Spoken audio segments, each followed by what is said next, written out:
je ne fais pas la même taille que Chris. Et puis les gens de la scène, ils ne sont pas tellement mis à ma hauteur. Hein. Mais non. Allez, bien le bonsoir à toutes et à tous. Vous allez bien ? Génial. Bon, c'est un peu timide. Je pense que ça va monter avec la soirée. J'aimerais commencer par des remerciements. Une soirée comme ça, c'est une très grande soirée. Ça demande beaucoup d'organisation. Et j'aimerais remercier toute mon équipe. J'aimerais remercier en particulier à la sonorisation ce soir Timothée. Vous pouvez l'applaudir.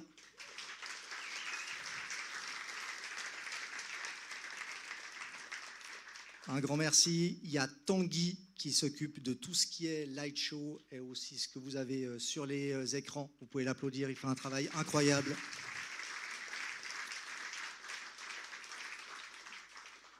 J'aimerais aussi dire une chose parce que je sais qu'il y a des gens sur YouTube. So if you're on YouTube, just be careful that I will do the intro in French and then it will be in English. So a lot better certainly for few of the viewers on YouTube. Alors, je continue en français. En français, j'aimerais juste vous dire encore une chose, remercier toute l'équipe de Boullard Musique des guitares. Ils sont quelque part par là, je crois, sur le côté. J'aimerais remercier Mathieu, qui nous fait, c'est le responsable du département guitare.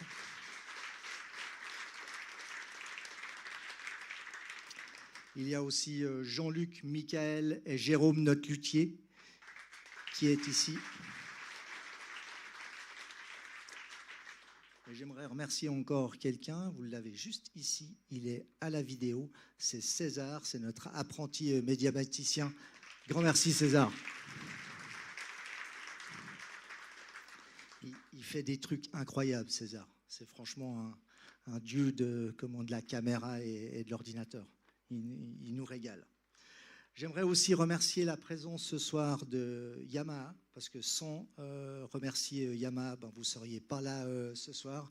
Il y a Lucas Schellenberg qui est là, qui représente la maison Yamaha. Un grand merci à lui.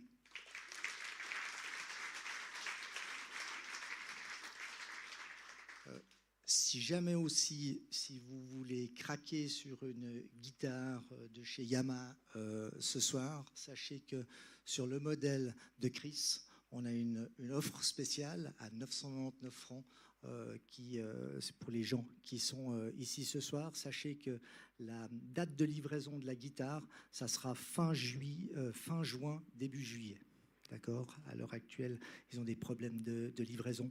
Mais si jamais vous pouvez la commander et vous la recevrez vers fin juin, début juillet. Si jamais sur toutes les autres guitares, on vous fera Yamaha, on vous fera 15%. Et si vous voulez acheter des accessoires dans le secteur des guitares, vous pourrez avoir du 20% sur tous les accessoires ce soir. D'accord ? L'équipe guitare sera à votre disposition après le workshop.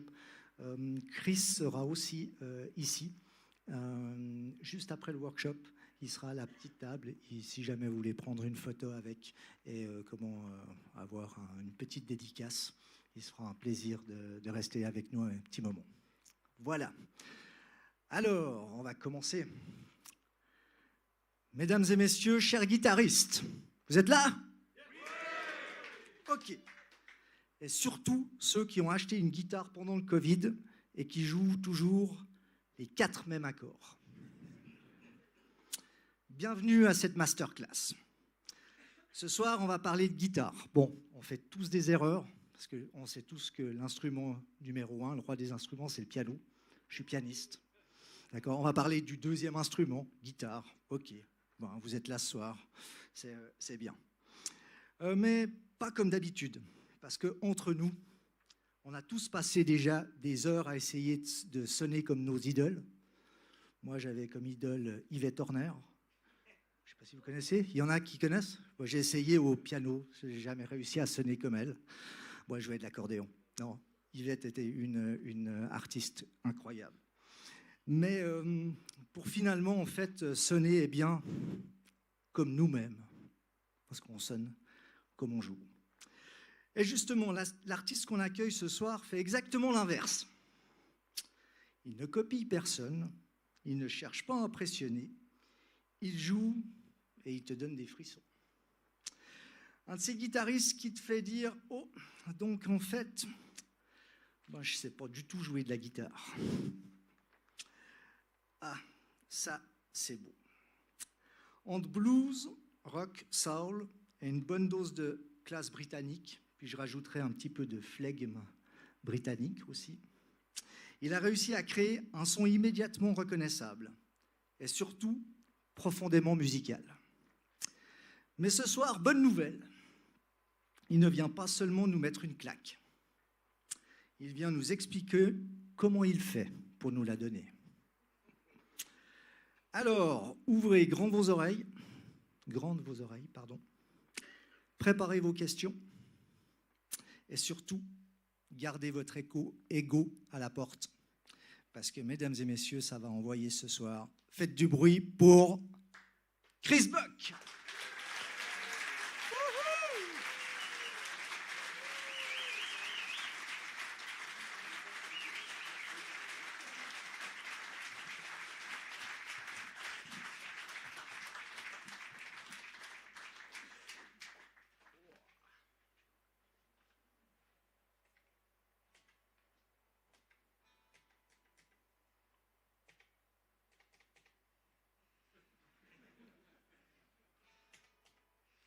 Deux minutes.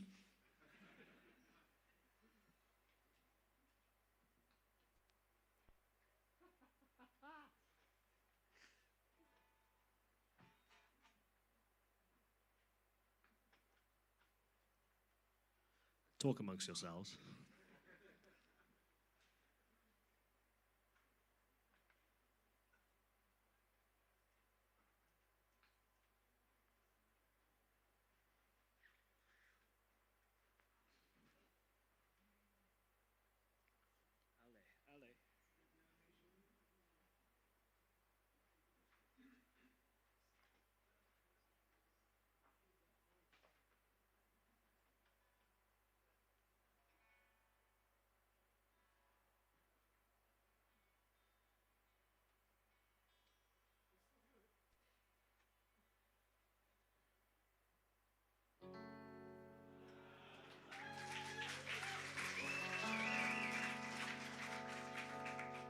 Et voilà.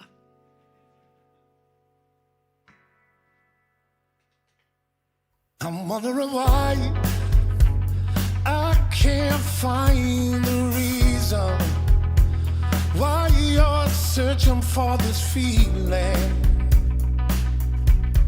that you used to have. Are you looking through every mistake that I've made just to be the object of your blame, to make you feel whole again? Yeah, yeah, yeah. I've been holding my breath, falling from grace, taking my time. I don't know where I'm on my own without you. Am I running away from this place that I need? The help I need to be free, free from you. Can I ever move on? Break these bonds we've created, admit that we've been faking all along. Yeah, yeah. I've been holding my breath, falling from grace, taking my time. I don't know where I'm on my own without you.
And you've got your reasons. I've got no way of ever giving you enough, no. This love that I'm stealing, it keeps me awake, but I gravitate towards your love. And if I could, I'd move mountains if you'd be in my fractured world. I can't make it if you don't make it, 'cause it's you I want, 'cause it's you I want, yeah. I can't make it if you don't make it, 'cause it's you I want.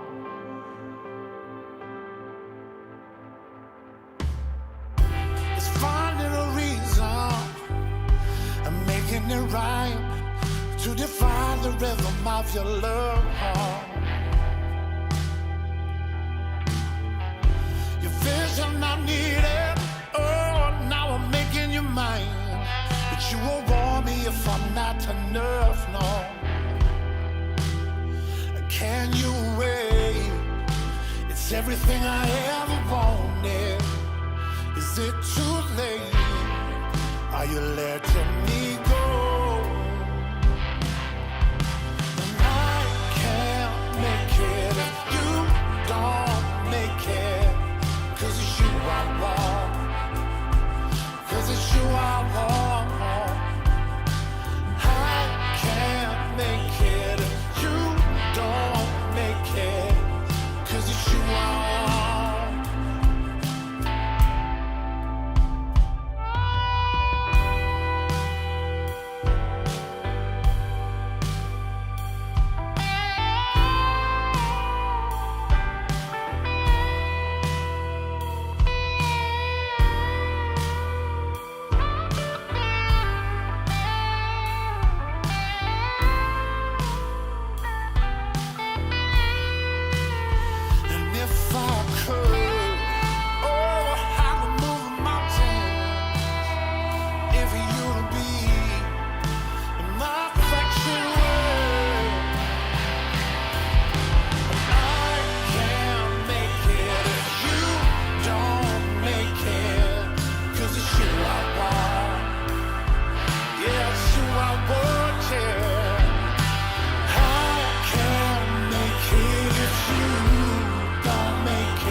can't make it if you don't make it. 'Cause it's you I want. Yes, you I want. Your spark blows me to pieces. 'Cause it's you I want.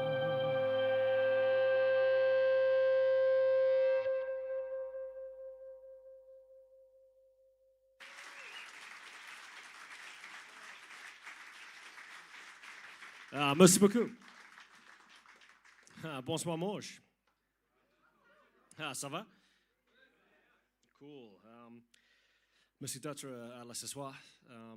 Je suis très désolé, je ne parle pas très bien français, mais je joue mieux de la guitare. Anglais, c'est bon? Parfait. Merci beaucoup. Oh, man. I mean, in fairness, tube amps might blow up, but at least they don't just freeze. Cool. My favorite thing in the world is a room full of guitar players, all sat there with their arms folded, looking at me going, go on then, play something impressive. Meanwhile, I'm still trying to find the fifth pentatonic note. But thank you so much for having me. It always makes me laugh opening a kind of clinic set with that last track. So it's a song called Your Spark Blows Me to Pieces, which incidentally was recorded in Switzerland. We recorded our last records at Power Play Studios just outside Zurich in a place called Mauer.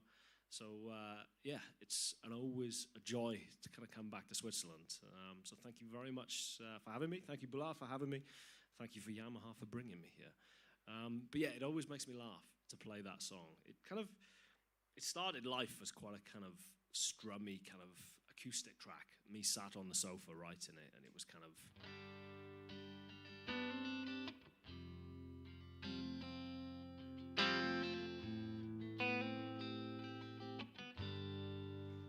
That's how it kind of came into life.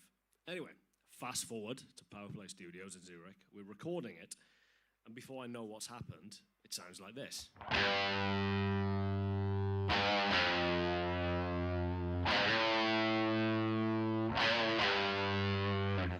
Big, fuzzy Gary Clark Jr., Black Sabbath-esque kind of monster. So I thought, well, let's play some Gary Clark Jr., Tony Iommi-esque chords on the chorus. So I started doing this.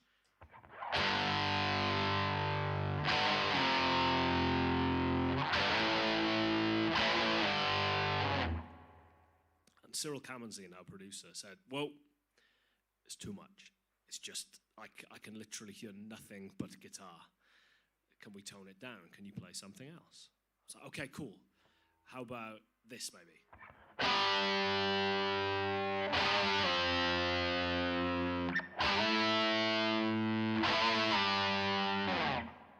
He was like, it's the same chords. It's just played in a different place on the neck. Can we chill it out? I'm like, okay, well, I've got this, which kind of follows the vocal melody a little bit.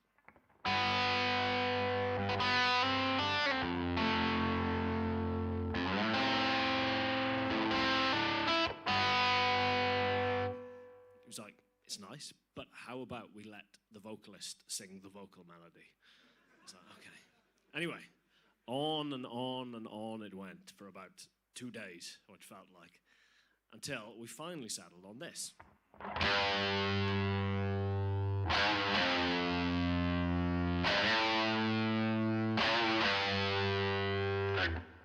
Which, on the record, in the context of the recording of the track, sounds great. We doubled it, we put 2 guitar parts down, and it sounds huge, it sounds great.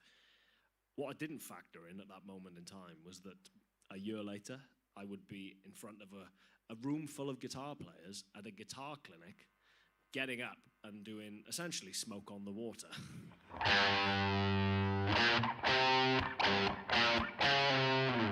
To try and impress you at the start of my set. So there is a lesson to be learned in there somewhere. I'm not sure what that lesson is yet. I haven't learned it, but there is a lesson in there. Cool. So the way that I kind of like to run these clinics is rather than just standing here and talking at you or playing at you all evening, try and get you involved, get you asking me some questions. And I know you will have questions because these are the types of events where guitar players will probably follow me into the toilet trying to ask me questions about my favorite tube screamer or which batteries sound best in fuzz pedals. So it makes sense if rather than doing it in the toilet, we do it in the clinic and you ask me some questions. But before we get started on any of that, the reason that I'm here, and I have to tell you about it, I'm obliged to tell you about it, otherwise a Yamaha assassin will come and garrote me or shoot me. If you see a red dot appear on me at any point throughout this evening, it's a Yamaha assassin lurking somewhere in the room telling me, tell them about the guitar. This is my signature model, in case you hadn't guessed. It is the RSO2CB, and I know it's my signature model because it quite literally has my signature on the back of the headstock. That's, I think, in case I forget who I am at any point, I can just quickly have a look and it reminds me. We made a conscious decision not to put my signature on the headstock, on the truss rod cover, because I thought it's just a cool guitar. If I say so myself, I'm hopelessly biased, but it's just a cool guitar. It's a cool looking guitar and it's a cool spec of guitar. So on the off chance that you like the guitar, but you hate me, you still could buy the guitar. I know it's unfathomable to think that there are people out there that hate me, but my wife is one of them. So I know they do exist, because I keep disappearing off on tour for weeks at a time. But all joking aside, this is my signature model Revstar. I'm incredibly proud of it. And just to quickly talk you through the specs of it. So first and foremost, huge part of any electric guitar, pickups. These are two P90s, and they sound a little bit like this.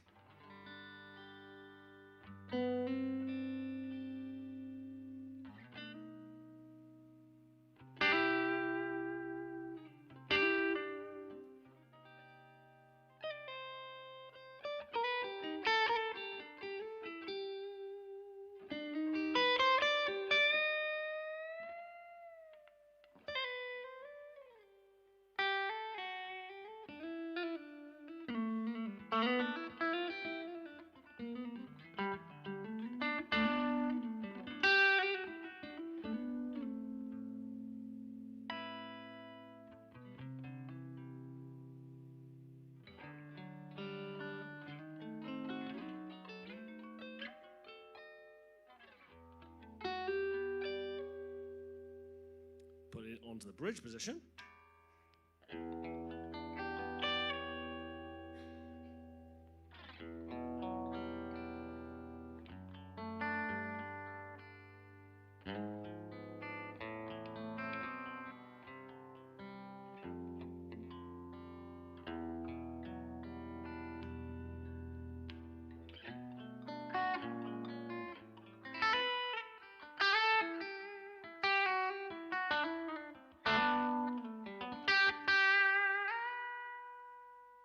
Magic for me is the middle position.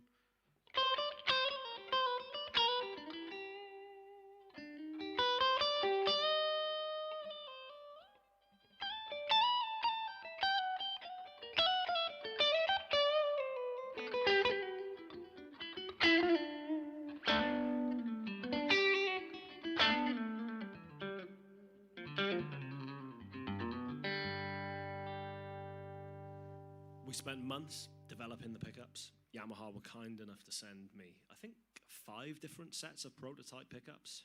I tried them and I picked out the set that I really loved and then went back to Yamaha with all of these wonderfully vague superlatives that guitar players love to use when we're describing sound. So bear in mind, I'm speaking to very technically minded engineers back in Hamamatsu in Japan, and I'm sending them emails saying, they sound great, but can we make them brighter but also darker?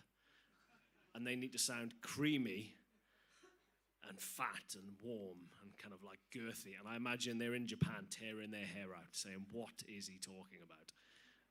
But they persevered and we got there in the end. It took about 6 months of back and forth, different prototypes, different iterations of pickups, but we got there. And I guess it's one of those things that's kind of a blessing and a curse of doing a YouTube channel for so long, is that when you start to reach quite a lot of people, all of these amazing people start coming out of the woodwork saying, I love your channel. I have a 55 gold top. Do you want to make a video with it? I'm like, okay. I have a 63 Strat. I have a 58 burst. I have a 57 gold top. I have et cetera, et cetera, et cetera. Which is great. It's an incredibly unique opportunity to be able to play all of these golden era guitars. But it also kind of spoils you, because then you spend the rest of your life chasing the sound that some of these guitars give you. And a huge part of that is the pickups. And probably one of the best guitars that I ever played was a 55 gold top, and I just fell head over heels in love with it. But my wife decided that buying a house was more important than buying a guitar.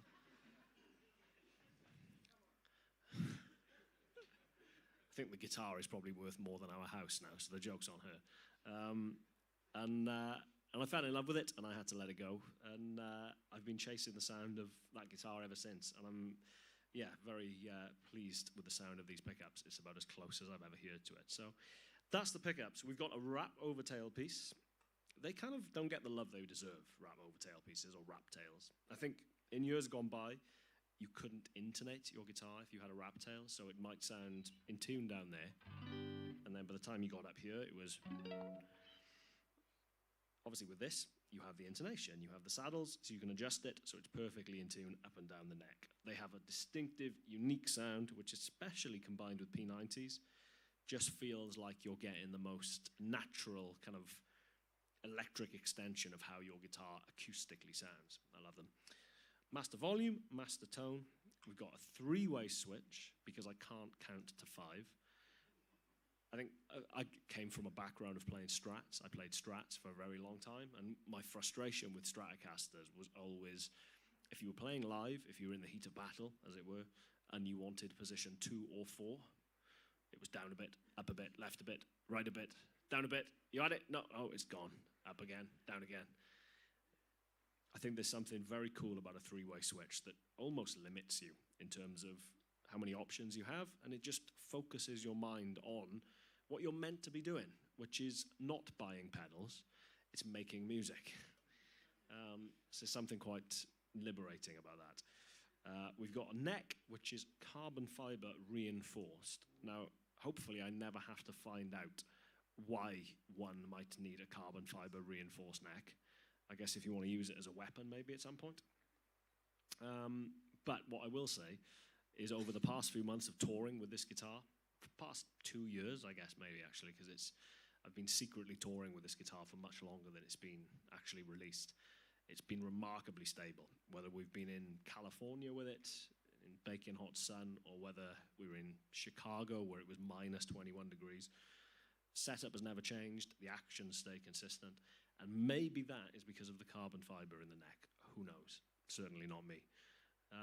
Satin finish on the back of the neck, keeps your hand moving, feels nice and smooth. Tuners, which help keep the guitar in tune.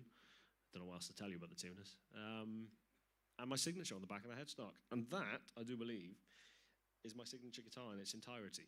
The good news is we actually lock you all in here now until you buy one. So you can't leave without buying one. So I hope you like it. Joking aside, if you like it, check it out. I think they have one at the moment, maybe. They're out of stock everywhere, which is cool. So yeah, check it out if you like it. If you don't like it, probably don't check it out. That's how it works. I'm not a very good salesman. Buy a Gibson, I don't know. It's that red dot appeared again. So, before we go on, let's take a couple of quick questions, and then I'll play some more tracks. Any questions? Any burning questions? Don't all rush at once, mind. Yes? They are that side there. So it's a little kind of mini screwdriver. Sorry. Well, yeah, kind of. I mean, you can get a little screwdriver in there. So the question for anyone who didn't hear the question, and for the benefit of the live stream, was, how am I so handsome? No, it was a question about intonating the guitar. Yeah, you can get a little. I adjusted the intonation the other day actually, and I didn't need to remove the pickups, so it kind of works. But yeah, it's pretty straightforward. Cool, thank you, man. I'm a simple guy, so I quite like a simple guitar. Like I said, I can't count to 5 yet. So, any more questions? Yes. Ooh, good question. I think the pickups are probably the biggest. The pickups and the tailpiece are the 2 biggest differences between this and a stock Revstar. The huge tailpiece on a standard Revstar has its own sound. It's quite a cool sound. I mean, if you strap a huge lump of metal to a guitar, it's going to affect its sound in some way. It's kind of like adding an exhaust to a car or something. It has its own sound. The pickups for me on here, not to denigrate the pickups in the standard Revstar, the pickups on here are lower output, so they're a little bit more transparent. They feel more dynamic. Like I said, what I love about a great set of P90s is they feel like the kind of truest conduit between the sound that the guitar makes when you strum it unplugged and when you strum it electrically with a load of overdrive, apparently. It feels like it's the truest representation of what it actually sounds like. So they're lower output, they're brighter. I would say they're a little bit more defined and a bit more articulate. It feels like they're a kind of, they're the sound of the P90s that I love, which is why I designed them. Should we want to sorry? Say again, sorry? Oh, any plans to release the pickup separately? I don't know. That would be very cool, because I'm incredibly pleased with the way they turned out, and I've started putting these pickups in other sets or other guitars that I own because I love the sound of them so much. So that would be cool. If you see a Yamaha representative, have a word with him. Lucas, where are you? Yeah, that would be cool. Yes. No. So that was one of the things I got rid of was the push pull. I'm not a huge fan of the push pull on the standard Revstar. And just again, I like the idea that this was kind of like a stripped back kind of version of it. None of the bells and whistles that I can find a little bit distracting on a guitar sometimes. So yeah, no push pull, just straight ahead, master volume, master tone, 3-way switch. Sorry, there was a question over there. No, they are true P90s in that respect. They don't kind of get rid of that 60 or 50 cycle hum at all. That I get a lot of questions about that actually in terms of how do I deal with that. I mean, for example, let's put a load of overdrive on.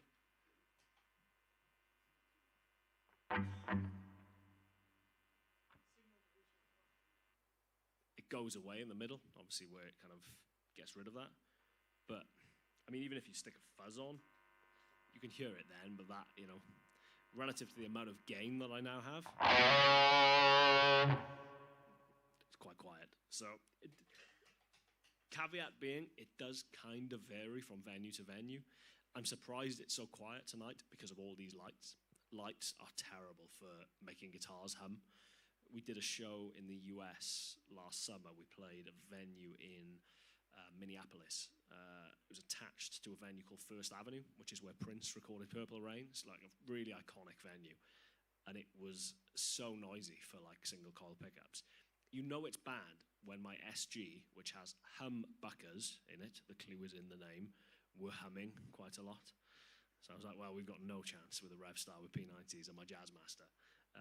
It almost felt like it was 50% noise, 50% signal. So it can vary from venue to venue, but for the most part, these have been remarkably consistent in terms of not being too noisy. So it is, yeah.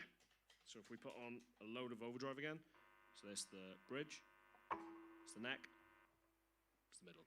So it does hum cancel. So that's nice. That's my backup plan.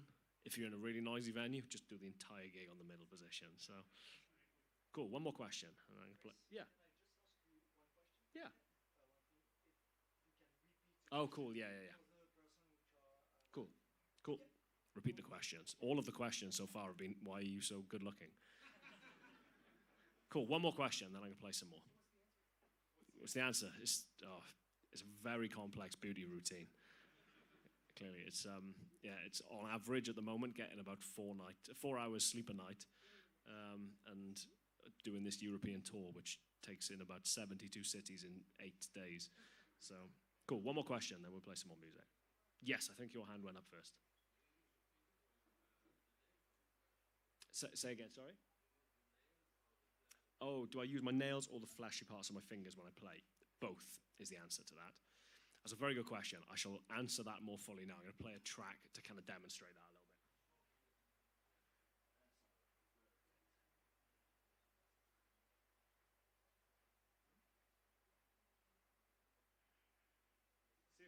See if any of you recognize this.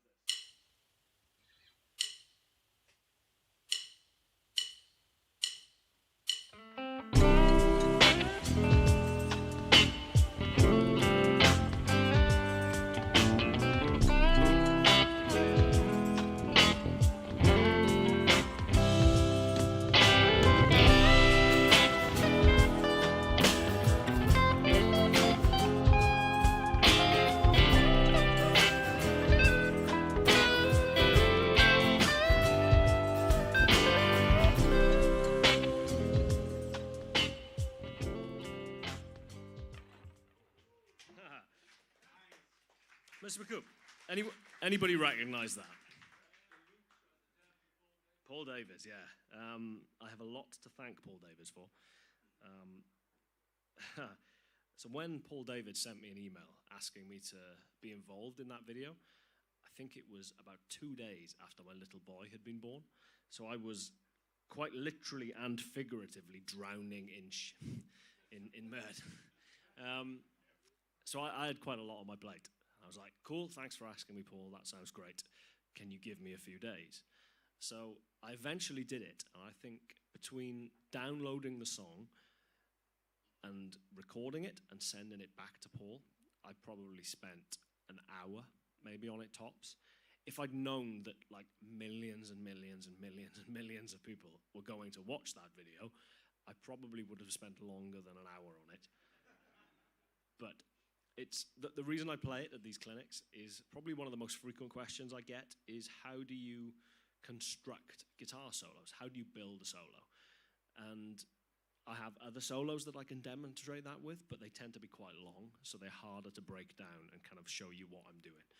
Whereas the Paul Davies one, being 30 seconds, is much easier to break down and try and expand on my thought process.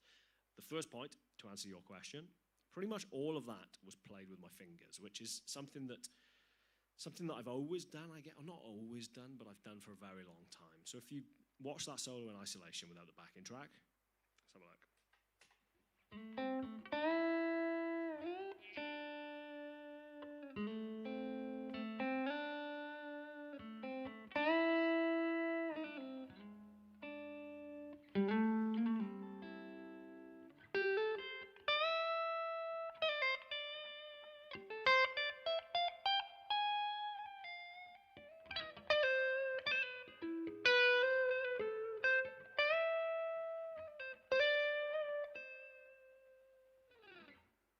All of that solo was played with my thumb and my middle finger. You might have noticed that my index finger is holding the pick in there, in that kind of crease of my finger. The reason I don't use my index finger to play, or kind of do that, I guess,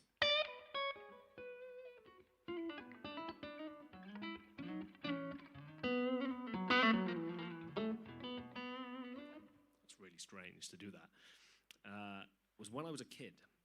I went through a phase where I have no idea why I did this, but I went through a phase where I was listening to like a lot of punk rock music because I was 15 and I was very annoyed. And I was listening to The Offspring and Blink-182 and Newfound Glory and Green Day. So pretty much everything that kind of goes.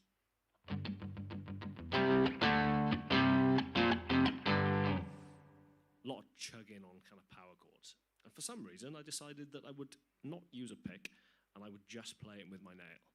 And the result of that is this fingernail is absolutely useless and will just snap like a wet Kit Kat at the first sign of trouble. So, fast forward a couple of years when I started to try and to actually play properly with my fingers. that finger was worse than useless. So I thought, right, it can hold the pick. If it's doing nothing else, it can hold the black drum.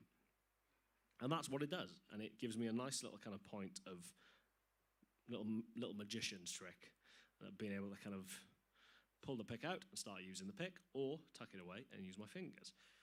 And the reason I use my fingers, and the reason I still use a pick, is they give you two very different sounds. If I play that opening lick of that Paul David solo with my fingers, sounds like this.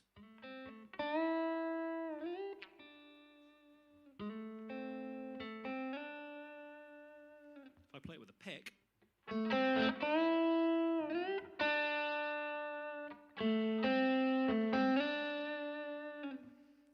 playing it with a pick is louder.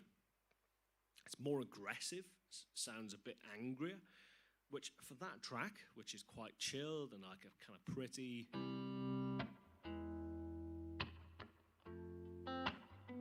lovely kind of major chord progression, I don't want to feel like the solo starting by going kind of like, I want it to be a bit more delicate, a bit more relaxed. And my finger, or my fingers, allows me to do that. But to go back to your question, the cool thing about your fingers is that you also have the fleshy bits, which sound a little bit darker, a little bit rounder. So if I play with the kind of fleshy part of my middle finger there,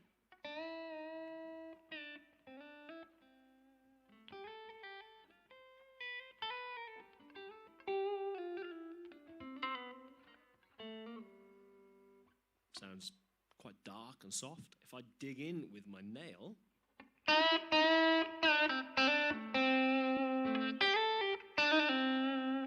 kind of sounds a bit like a pick.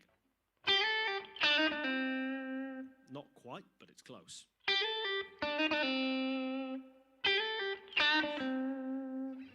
So your fingers give you all of this dynamic and tonal and kind of textural range that you just don't have if you were just using a pick. So it's a huge part of my guitar soloing, and it's something that I do in pretty much any guitar solo I play. I'll be going back and forth between my pick and my fingers. And if I try and reverse engineer when I do one or the other, if I want to say something soft or darker or a little bit more kind of mysteriously, probably use my fingers.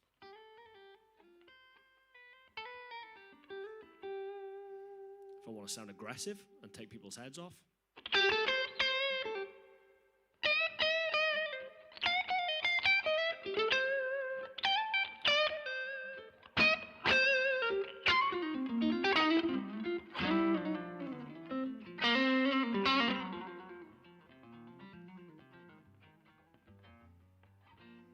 back to the fingers.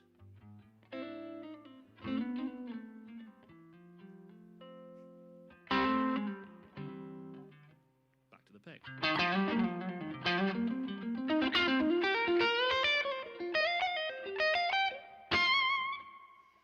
It's nice to have that ability to be able to go back and forth. So if you don't use your fingers or don't try and incorporate your fingers at all into your playing, try it. It's cool.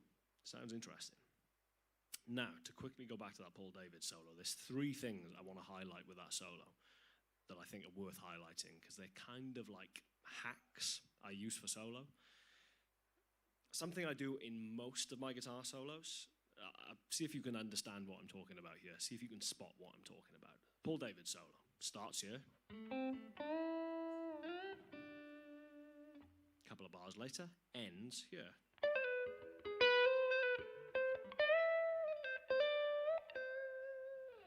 Cardinal Black, Tell Me How It Feels solo starts here.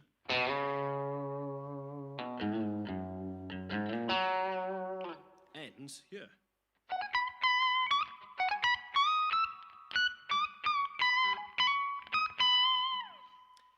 Your Spark Blows Me to Pieces solo, the second track I played earlier, starts here.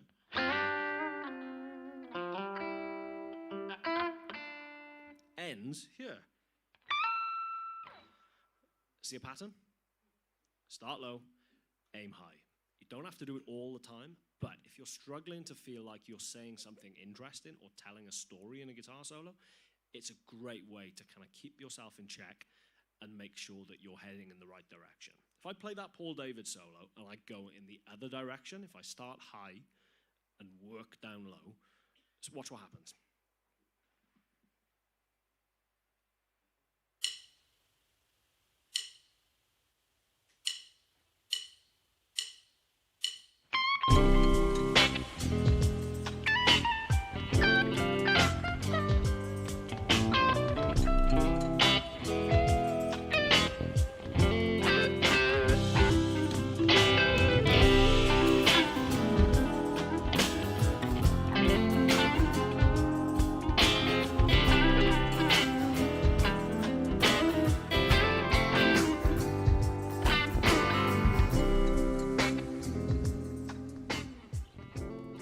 Doesn't sound bad. There were no wrong notes in there particularly, but it felt like I started the story. Think of your solos as a book, and I started that book by going, "He's the killer," and then I spent the rest of the book explaining why he was the killer and how he did the murder.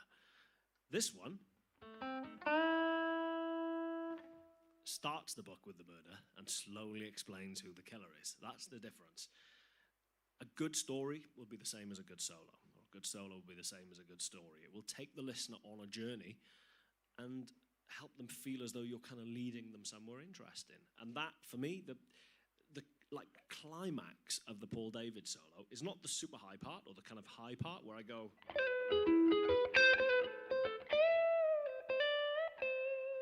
The bit where it feels like, to keep that analogy going, I finally tell you who the killer is this bit. That's the climax of that solo. And it's literally on one string going... It couldn't be any more obvious that I'm going up the neck if I tried. I'm literally just going up the neck. But it leads the listener into... Okay, I'm interested, I'm hooked, I want to see where that solo is going. And I think that's why so many people seem to like that solo. I get tagged in covers of that solo every day on Instagram. And it's awesome to see, and it's awesome to see that it connected with so many people, and that so many people seem to find it inspiring as a guitar solo. Like I said, if I knew that so many people were going to listen to it, I probably would have spent at least 2 hours on it. But it seemed to work. So, hack number 1, start low. Aim high. Hack number 2, don't be afraid to repeat yourself. Guitar players, every one of us, without fail, don't give ourselves enough credit for what we've just played, probably being more interesting than we've realized. We'll do this. We'll go...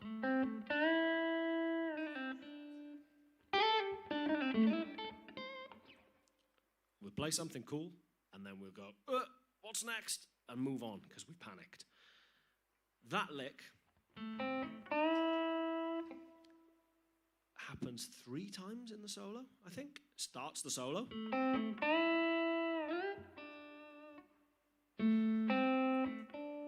Kind of reference it there, but the next little lick, exactly the same. 2 reasons, or 2 options as to why I did that. Number 1, I very quickly ran out of ideas and inspiration, so I just repeated myself. Number 2, because it's cool to repeat yourself. It gives the listener something to recognize. You're trying to play, when you play a guitar solo or any guitar part or any instrument, you're trying to play, or you should be trying to play melodically, trying to play something that the listener can understand and that they want to whistle. The amount of people that come up to me and say, "Oh, I love that Paul David solo," and then proceed to go...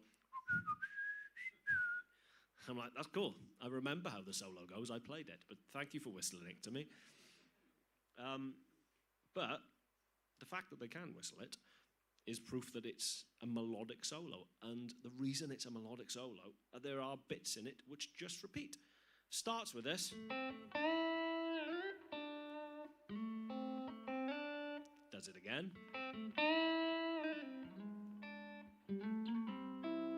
Next part of the solo, when I go up the neck, guess what it starts with?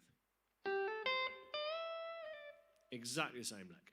So I do that lick 3 times over the course of that solo. And the reason being, like I said, it gives the listener something to understand. They recognize it. Every time I play it, they go, "Oh, I recognize that." Even if it's subconsciously.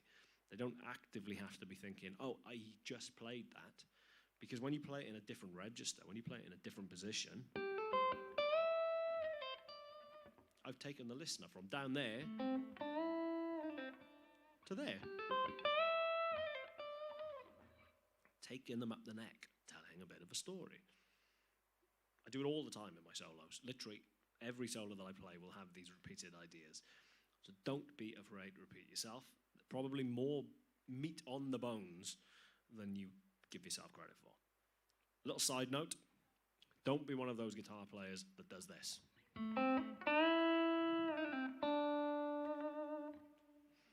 Or this.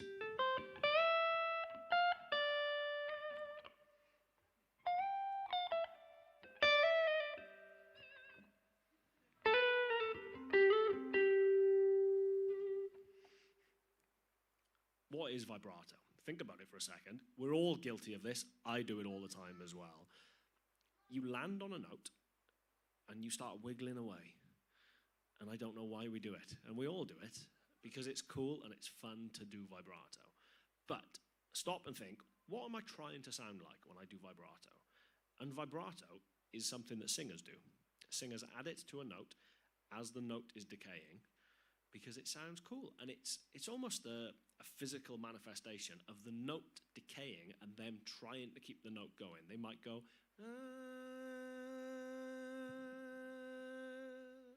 you get the vibrato coming in towards the end of the note as they're trying to keep that note going, as they're literally running out of breath. Singers don't do this. Bless you, Charles Aznavour. Vibrato doesn't have to sound like a goat. It can sound natural and slow, and it can be malleable and move. It's not a one-size-fits-all kind of thing. Try this. That's my favorite type of vibrato sometimes, is no vibrato whatsoever. And if that's what it needs, and that's what sounds best in that moment, don't be afraid to do that. Or if you want to add vibrato, try this.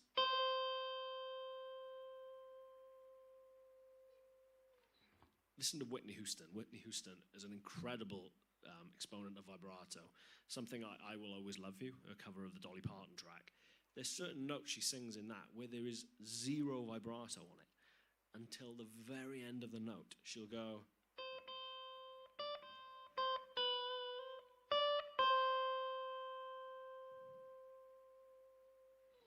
And it's so effective for it. Better than this.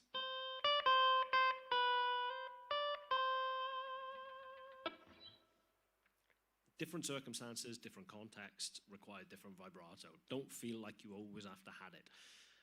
Like I said, I'm guilty of this as well. We all do it, but just be conscious. What is vibrato and why am I putting it in there? Worth thinking about. And then lastly, last little kind of tip is, what's the best way to put this? So many of my solos happen on like one, maybe two strings. Good little tip if you're looking to play melodically and you want to play more like a singer. Pick a scale, C major, for example, and learn to do this.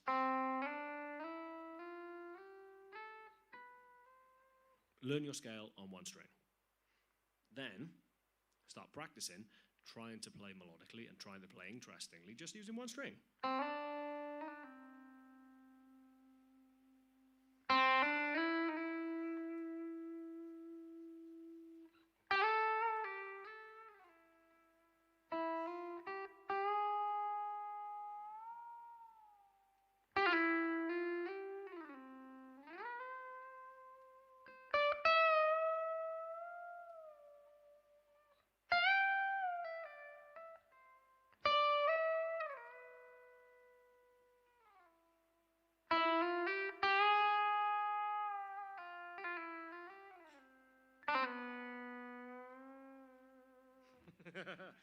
It's like goatee vibrato.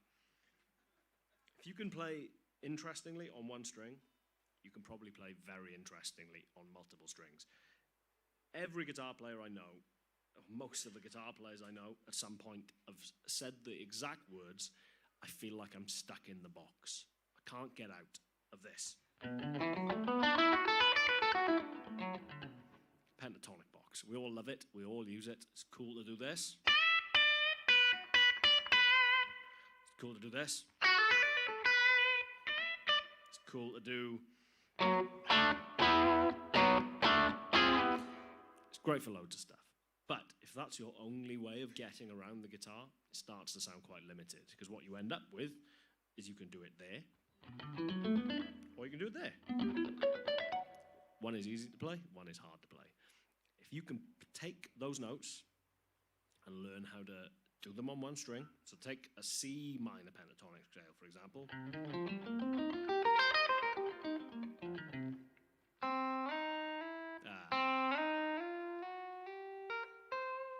And start to play interesting stuff using just one string.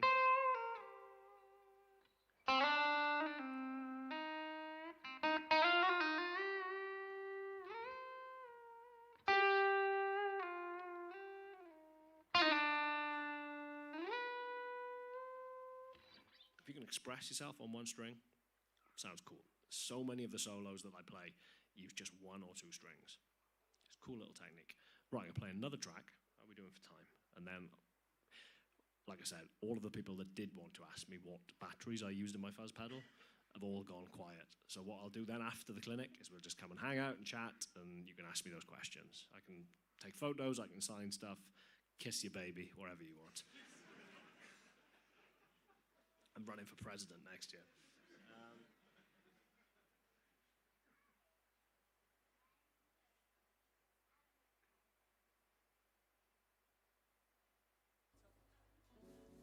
And those solid doors and dance on floor was painted walls that held all our thorns.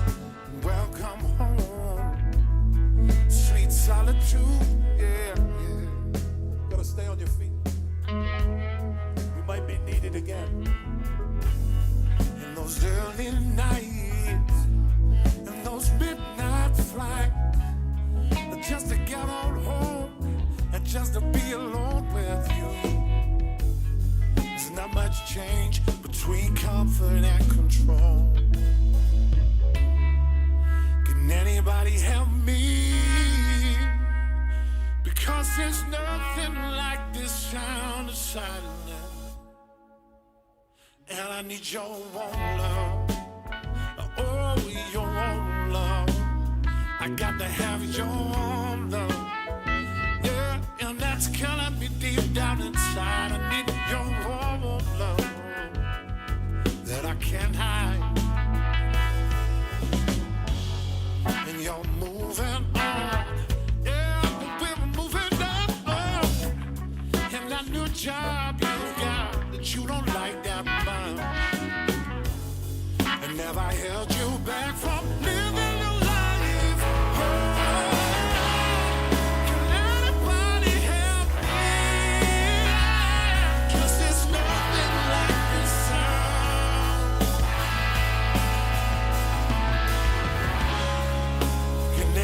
Stop this loneliness. The bright lights keep pulling me away. Yes, they do.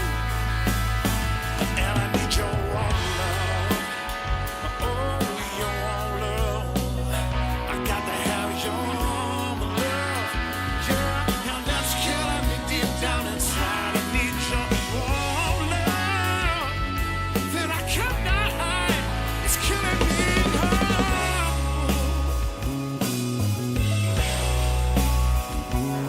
On the bass tonight and every night, sexy Sam Williams, baby.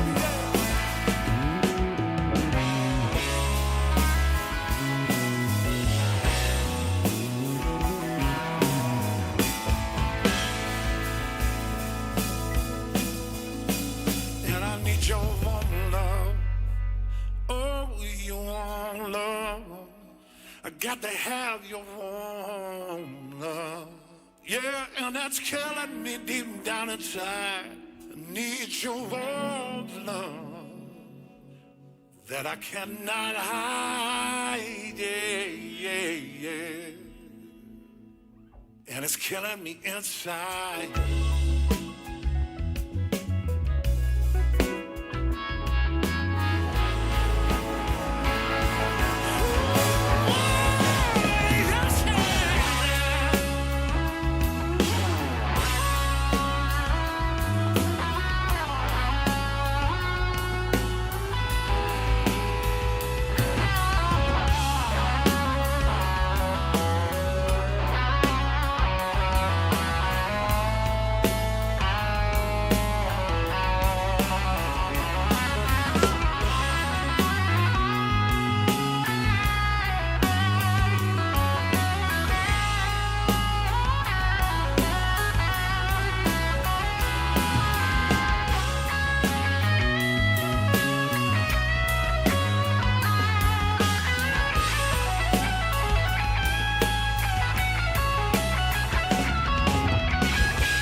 punching us down.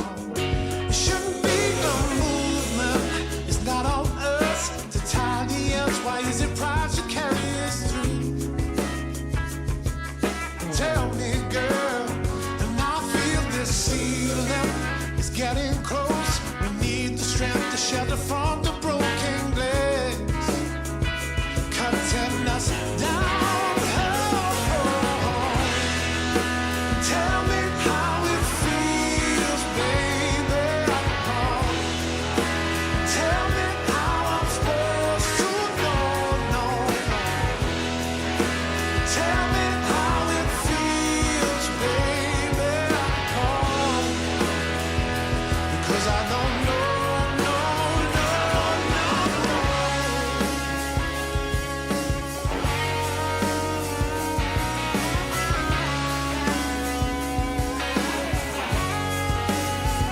We need the freedom to find the time to devise a better system for ourselves.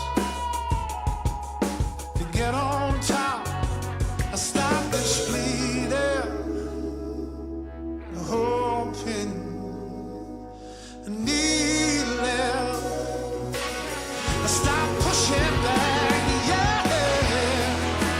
Tell me how it feels, baby.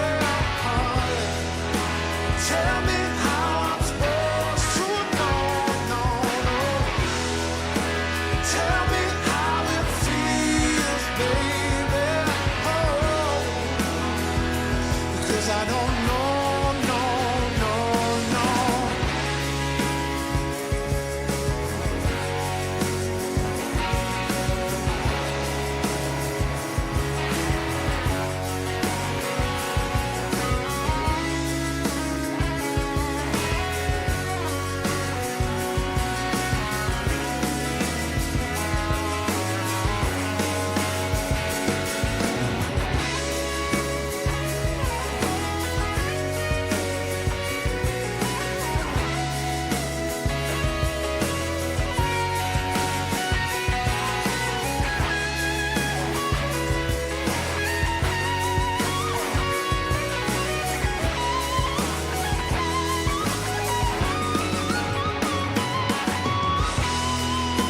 Tell me how it feels, baby.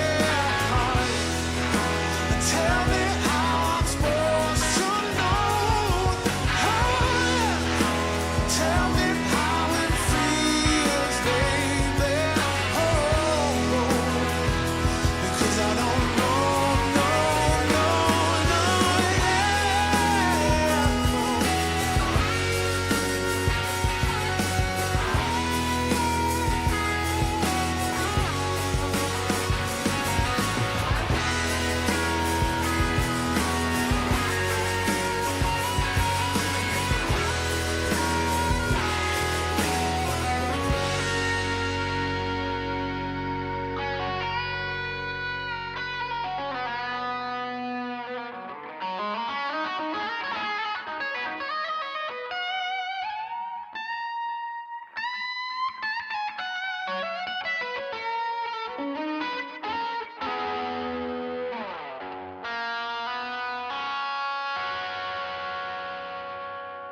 Merci beaucoup.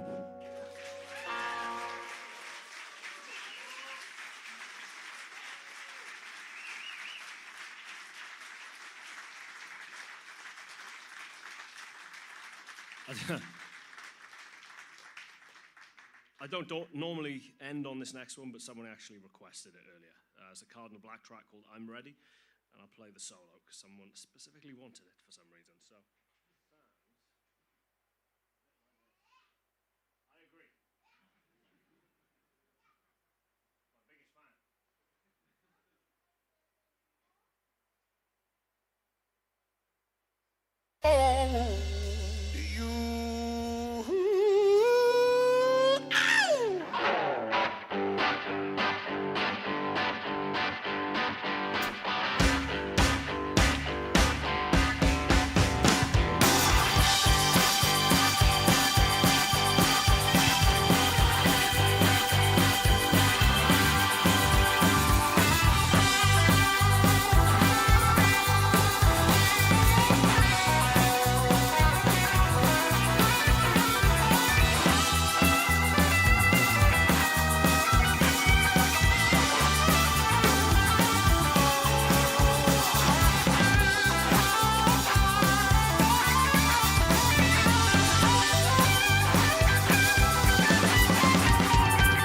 Thank you so much, guys.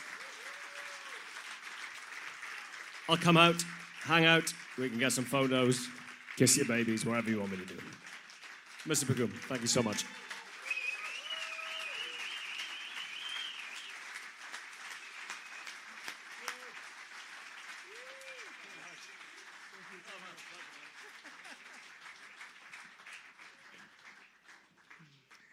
Excellent, un grand merci, un immense merci. Thank you so much, Chris, for this amazing workshop and masterclass. J'espère que vous avez appris plein de choses sur son style. C'était vraiment un très très grand plaisir de partager un moment avec ce guitariste incroyable. Thank you again, Chris. You're an incredible guitarist, and thank you so much.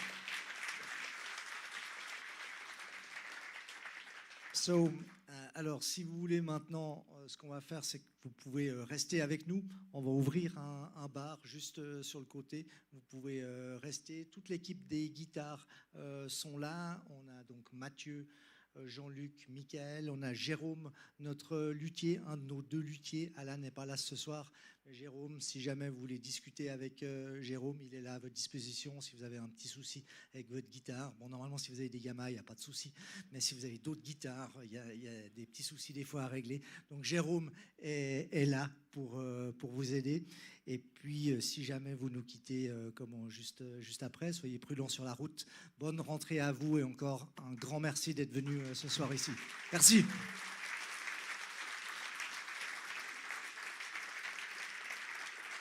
Et peut-être aussi un grand merci aux personnes qui sont sur YouTube. Thank you for the persons on YouTube. Thank you so much for participating and see you next time. Bye bye. Thank you.